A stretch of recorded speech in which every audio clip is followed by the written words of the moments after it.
Why looking rich doesn't matter, flashy spending is financial suicide. Have you ever noticed that person driving a luxury car, wearing a designer watch, posting vacation photos every single week, and barely making it to the end of the month? I've met a lot of people like that, and I can tell you exactly what they all have in common. It isn't wealth. It's debt. Today I'm going to show you why the obsession with looking rich is precisely what keeps people from ever becoming rich. I'll back it up with data, with behavioral science, and with real stories that prove that flashy spending isn't a symbol of success. It's a symptom of financial insecurity. Stay until the end because I'm going to show you what genuinely wealthy people do differently and give you a practical path to escape this trap once and for all. The problem: the illusion of appearance. We live in an era where appearance has become currency. Instagram, TikTok, YouTube. Everyone's showing off their car, their house, their vacation, their lifestyle. And our brain starts comparing. It starts feeling like it needs to keep up. This has a name. It's called the social demonstration effect. It's a psychological mechanism that drives us to consume not based on what we actually need, but based on what other people will think. And the marketing world knows this. The luxury industry, fashion, cars, gadgets, all of it is engineered to exploit exactly this trigger. They're not selling a product. They're selling status. They're selling the feeling of belonging to a group you perceive as superior. The problem? Most people buying that status don't have the wealth the status implies. Research in the United States consistently shows that the majority of millionaires live in ordinary neighborhoods, drive used cars, and have never spent more than a few $100s on a watch.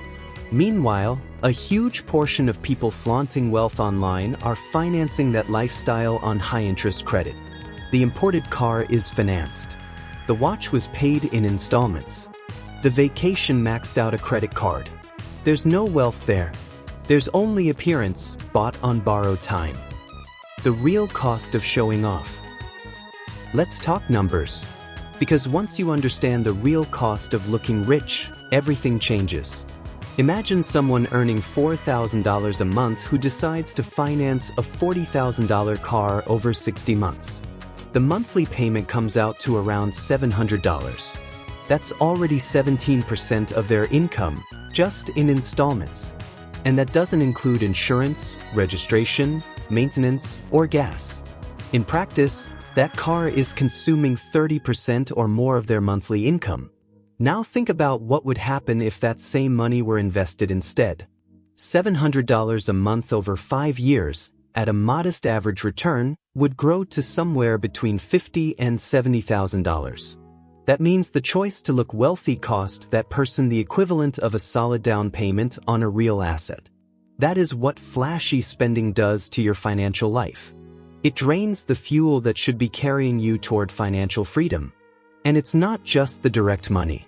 There's the opportunity cost. There's the emotional cost of maintaining an image you can't afford to sustain. There's the stress of living constantly on the edge. The anxiety of never having an emergency fund.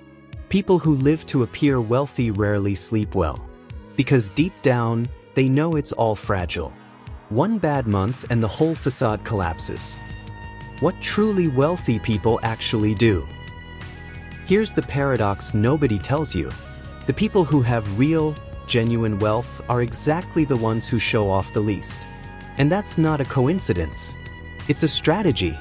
The book The Millionaire Next Door, written by researchers Thomas Stanley and William Danko after decades of studying wealthy Americans, reached a conclusion that shocked most readers. The majority of millionaires live in ordinary houses, drive regular vehicles, buy clothes on sale, and never upgrade their car without a real practical reason. So what do they do with their money? They invest it. They build net worth. They buy assets. There's a principle that summarizes all of this. Wealthy people buy assets. The middle class buys liabilities thinking they're assets. A luxury car is not an asset. It depreciates from the second you drive it off the lot. An expensive watch is not an asset. Designer clothes are not assets. They are all consumption disguised as achievement. An asset is something that puts money in your pocket. The property that generates rent is an asset. Dividend-paying stocks are assets. A business that runs without your constant presence is an asset. Genuinely wealthy people think about accumulation before they think about display. And when they do eventually spend on luxury, if they ever do, they pay cash and the impact on their net worth is marginal. That is a completely different reality from someone financing the same item and committing years of future income to maintain an image. Why we fall into this trap? Before we criticize anyone for showing off, I need to be honest about something. This trap exists for deep, very human reasons. The first reason is self-esteem conditioned on external approval. From childhood, many people learn that they are loved, accepted, and respected based on what they own. The kid who shows up to school with the right sneakers becomes popular.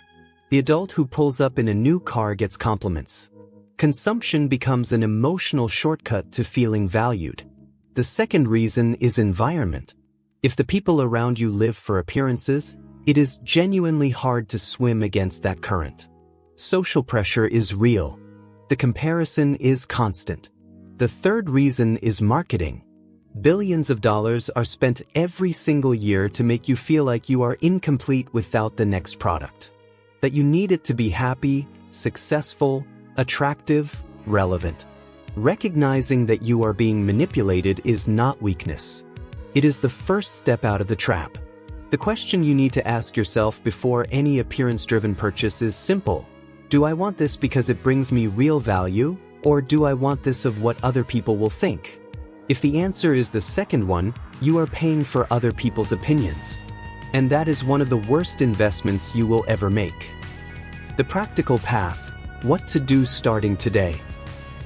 Now for what everyone actually wants to know. What do I do with all of this in practice? Step 1. An honest audit. Pull up your credit card statement from the last 3 months and flag everything you bought to impress someone. Clothes, accessories, an expensive dinner you didn't need, an upgrade you didn't really need. Add it all up, that number is going to hit differently than you expect. Step 2. Change your reference point. Stop comparing yourself to people who look rich and start studying people who actually are rich.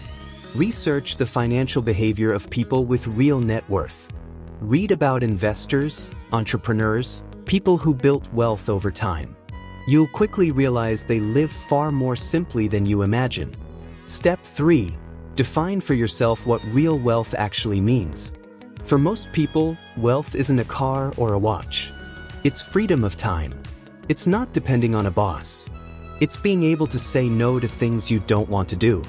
It's security for your family. Once you have that clarity, it becomes much easier to resist spending that doesn't move you toward that goal. Step 4. Build an automatic accumulation system. Before you spend, you invest. Before the end of the month, the money earmarked for assets is already gone from your account into something that works for you. This isn't about living poorly. It's about paying yourself first. Step 5. Build an identity that doesn't depend on consumption. Your skills, your knowledge, your relationships, your health. These are what form a solid identity that doesn't need external validation through purchases. Nobody can repossess what you know or who you are. Final provocation. Here's the truth nobody likes to hear. Most of the people you admire online for their apparent wealth are not wealthy. They're in debt, they're stressed, and they're stuck in a cycle they can't figure out how to stop.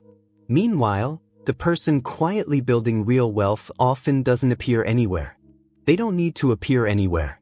They're too busy building. So I'll leave you with one question. Do you want to look rich for a few years and stay broke forever? Or are you willing to look ordinary for a few years and build a life where money works for you? The choice is simple, but it takes courage because it goes against everything social media and the marketing machine push in your face every single day. If this video made sense to you, share it with someone who needs to hear it. And if you want to keep learning how to build real wealth, the next video is right there waiting for you.